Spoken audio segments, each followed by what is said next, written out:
Hello, our friends, Evolutionary Energy Arts family. Yes, it is sassy. It looks like half a sassy, but it is sassy. And of course, Zeke is here as always. And we have some friends like Odin flying by. We actually saw I gotta look it up. I want to say it was a red-tailed hawk on the way. And it flew right in front of the truck. I mean, literally less than 6 feet in front of us. Mm-hmm. So I'm going to have to confirm it was a red-tailed hawk, but I think it was. Definitely a messenger of sorts. Yes, most definitely. And so as we're recording this, I think we've been here two hours or maybe even more. Mm-hmm. All we did was mantras and Qigong. And, Cindy did some, I think you were doing some still meditation. Mm-hmm. Look, Sin, see that way out there? I think that might be a gator. It's not. I don't think there's any gators. I just don't. Well, they say that the southern part of Arkansas has gators. I don't know. I don't know. There is something out there, but it's probably a duck. Yeah, bet you it's a duck. So I wanted to talk about another aspect of, again, what we take into our body that most people probably don't think about or consider. We think about macronutrients, right? Protein, carbs, fats. There are no essential carbs, by the way, but there's definitely essential amino acids and there's essential fats. It feels like Cindy's been on an avocado-only diet lately because, literally, last time we went to the store, I bought 7, and then the next day we went back to the store and I bought another 10. Yeah, they taste so good. I think my body's craving something about them because I'm craving those and cashews. Oh, yes. So, yeah, she likes her fats. She's a blood type A, so she is a natural vegetarian. It's not hard for her. She does get cravings for meat, like if we go, past a place or somebody is at a campsite cooking a steak, that can cause a craving. Oh, yeah. For sure. But, this is a woman that for a year lived on cashews and virtually nothing else. Well, I did. I don't like to cook. She doesn't like to cook. No, that's why, she relies on me. But one of the things I was going to talk about doesn't really involve cooking at all, but, it is really important for overall health. So as we were saying, people always think in terms of the macronutrients, and then others, will look into the micronutrient aspect, make sure you're getting all your vitamins, all your minerals. And then others will understand, okay, there is an acid-alkaline balance. And one of the things that avocados do is they're very alkaline. So alkaline foods help us because, we definitely have a tendency to be, most of us, too acidic. And most people, their diet's way too acidic. So acid-forming foods, well, there's a lot of different ones. Even some fruits and veggies could be slightly acid-forming. Again, you want fruits and veggies that are ripe, that are ready to be picked. But as far as in general, processed foods are very, very acidic. Sugars are very, very acidic. Anything that breaks down quickly in the body and that is processed is going to be pretty much acidic. So, if your idea of... That's one of the worst ideas I could think of is you're running late, I'm going to go get either a Coke and a donut or something along those lines. Or maybe, hey, I got to get supercharged. I'm going to go get one of those energy drinks, that's loaded with caffeine and sugar as well as other things. And then, chomp down something that's going to break down quick in your body. Head over to McDonald's, Burger King, any of the fast food places for the most part. Where you're taking in GMO wheat and the buns. And, I don't even know if you could call some of those things meats when you get down to it. Mm-hmm. All that's very, very acid forming. So you want to try to take in, the majority of your foods being alkaline. Because also Cancer grows in an acidic environment. It needs an acidic environment. You can stall the progression of cancer in many cases just by simply changing your diet and increasing your alkalinity. And if you're like me and you don't like to cook, but you do like to eat food, and sometimes you're just hungry and you can't help it, get yourself some raw cashews and get some avocados. Yeah, they're yummy, most definitely. Yeah, again, some people think they're doing good and they go get the nuts that are all coated in sugars. That's not fair. No honey coated, guys. No, because when you look at it, what's the first thing? Well, high fructose corn syrup. Yeah. It's not even really honey. You might have honey down there and it'll be the 12th ingredient on the list or 15th ingredient. When you start getting past, 2, 3, 4 ingredients, then it's time to just pass on that food. You can probably order this stuff online, I would imagine. Oh, sure. You could buy like raw nuts anywhere. Yeah. That's not a problem. But now, that wasn't even where I was going. Where I was going was life force, prana, ki, chi, viril. That is something a lot of people don't think, well, is this food loaded with life force? Because foods will either increase your life force, they'll be basically neutral because you will lose life force in the breaking down of the food, or they will actually cause you to lose life force because some foods are very hard to digest. They tax your system and they actually cause you to expend more life force than you're taking in with the food itself. And again, you could go right to the list, top of the list with all the processed stuff. So all those fast foods, just throw them out the door. Absolutely. I know it's really, really difficult, hard to do. My gosh, do I know.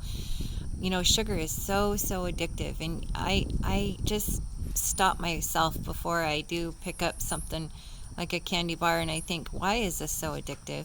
And it's so addictive so it can keep you sick. It's going to make you sick. And it's just... It's part of their plan to keep us dependent on them. If we're sick and not feeling well, we'll always need some kind of medical help.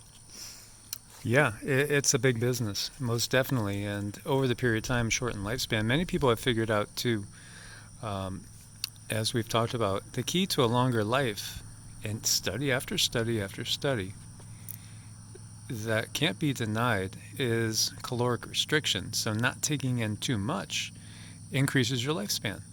But let's get back to what foods basically won't deplete your prana, your chi, your life force.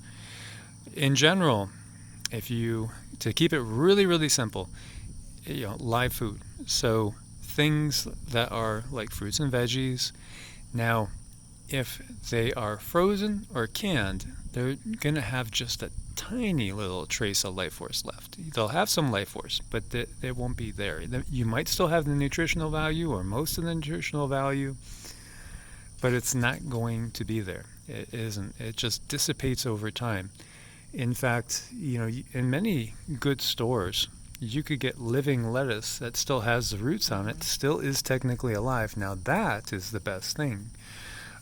If you have your own fruit trees, God bless you, and you could go out in the yard, pick yourself a peach, a plum, an apple, a pear.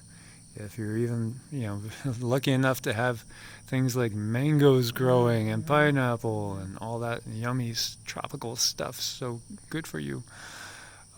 There's more life force when you freshly pick it. That's why, if you're homesteading, and, one of the things that I would always do is, as far as my gardens go, I tend to try to keep the lettuce plants living as long as possible by picking the oldest leaves, the biggest, oldest leaves as I go, and keep them living. But when you pick that salad, 10 minutes before you eat that salad, it's loaded with life force.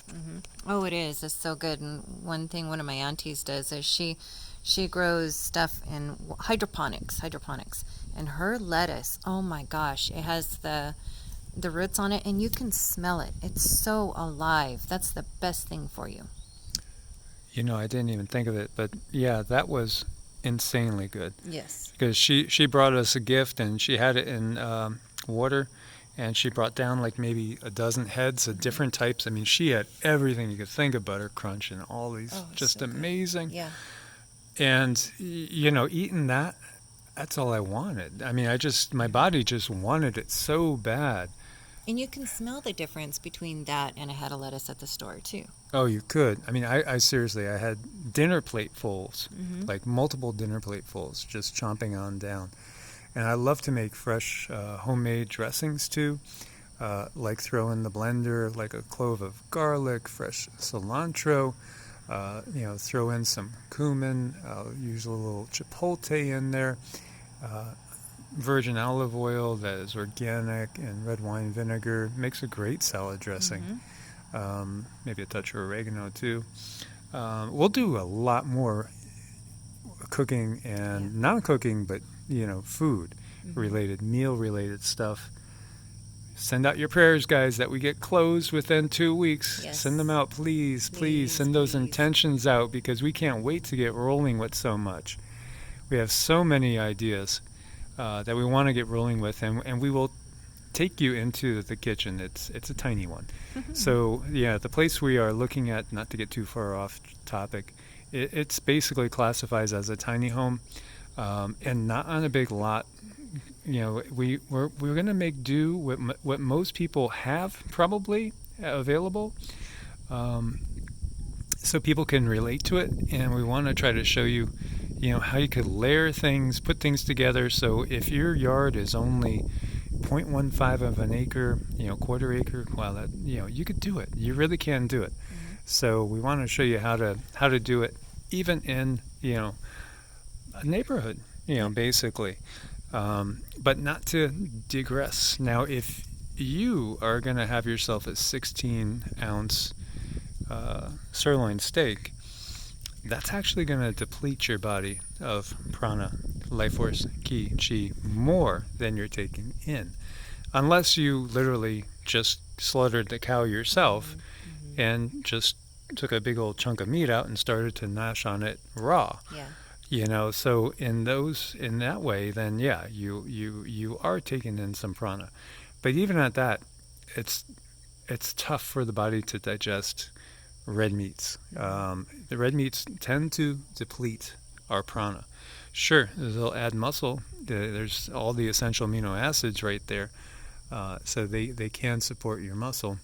But there are alternatives that are much more efficient as far as not depleting your prana. So when you're ill, if you're sick or ill, you want to basically eat lighter. And many of us know that instinctively. And you want to also try to get in that chi. Like when I was really sick with Lyme's disease, I found myself only craving grapefruit and like watermelon, maybe pineapple, but grapefruit like crazy. I was eating like 6 grapefruit at a time, and salads and things like that. And that's really all my body wanted for quite a while until I got stronger. Mm-hmm. Yeah, and so I don't know, whatever's going on with me right now, those avocados, they sure taste good. So I also recommend that you kind of listen to your cravings. If you're craving something that's fat and sweet with preservatives, look toward the avocado and cashew area. Maybe that's what your body really wants. Yeah, and there's other great things out there too. Almonds are a great thing. Nuts are so nutritionally dense. Um, you have to watch. Some nuts can be a little bit more acid forming than others. And again, if we're talking salted, roasted peanuts with tons of regular old, Morton salt or something like that on it, that's not good. Mm-mm. So be aware of how things are processed, especially, like cooked in canola oil, Canadian oil, petroleum, look into things. There's so many things that just most people won't pay attention to. But mostly a live food diet. A live food. Eat as much live food as possible. Raw organic veggies are like the cornerstone of the diet. That should be your cornerstone.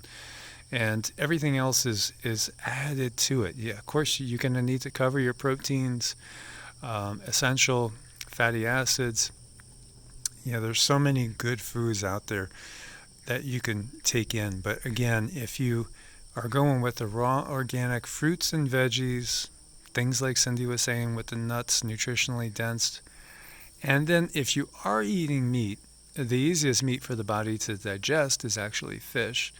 And fish, perhaps because it's on the lower end of the evolutionary scale, is not so detrimental to our progress if you're going to be eating meat. We asked the guides about this. I asked the guides, and I asked Cindy to ask the guides, I should say.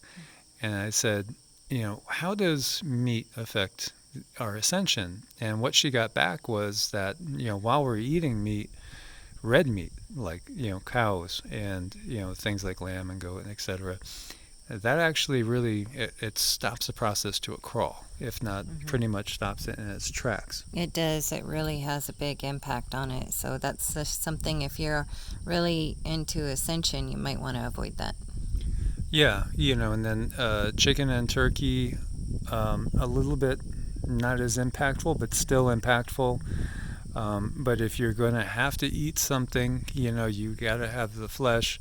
Then fish is the least impactful as far as that goes. And it's also the easiest on the body to digest. Yeah, that's what they said. The guide said that it is the fish. That's the way you want to go if you're going to do meat.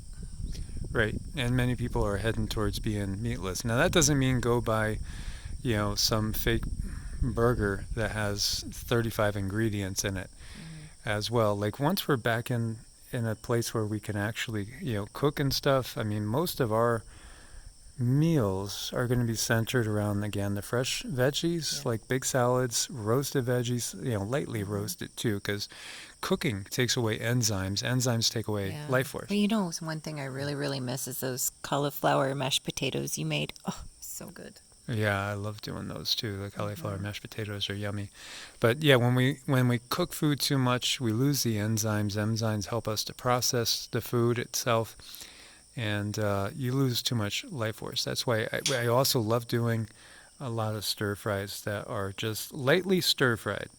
And today we're going to do basically a veggie soup where basically I just kind of stir fry it and then add organic veggie broth to it and season it. So that's nice and light too. So I just wanted to share that with you guys. Some food for thought. And then as far as, how much protein do we need, everybody's unique, and it depends on what type of stresses you're putting the body through. If you're trying to be a bodybuilder, yeah, without a doubt, more protein helps build more muscle. Although, the protein basically forms the matrix of the muscle. The muscle fills with glycogen, so the muscle is filling with carbs, therefore. But it's up to the individual. As far as maintenance, you probably really only need anywhere between, say, 40 and 60 grams if you're a typical person, unless you're doing heavy labor or, very, very intense training for sports. Most definitely.